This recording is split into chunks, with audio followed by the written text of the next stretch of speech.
गांव का नाम सुनते ही एक बूढ़ी औरत का चेहरा सामने आता है। चंपा बाई।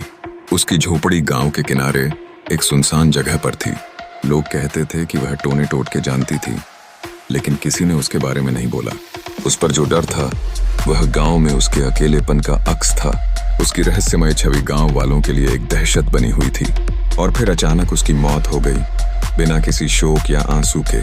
गांव वालों ने मिलकर चंपा बाई का अंतिम संस्कार किया, परंतु उसके बाद जो हुआ वह सभी को हिला देने वाला था।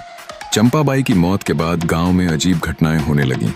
रात के अंधेरे में बच्चों की रोने की आवाजें गूंजने लगीं और खिड़कियों पर नाखूनों की खरोंच सुनाई देने लगी। सबसे अजीब बात यह थी कि चंपा बाई की झोपड़ी से धुआं उठता था, जबकि उसका शरीर जल चुका था। गांव के लोगों ने इसे अदृश्य शक्तियों का काम समझा।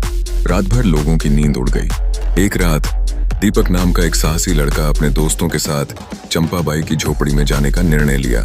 हाथ में कैमरा और टॉर्च लेकर जब वे अंदर गए तो चारों तरफ राख, जली लकड़ियां और दीवारों पर काली परछाइयां दिखाई देने लगीं। इसी बीच दीपक की टॉर्च अचानक बंद हो गई। अंधेरे में किसी और की सांसें सुनाई देने लगीं, जो उनके दिलों को डर से भरने लगी।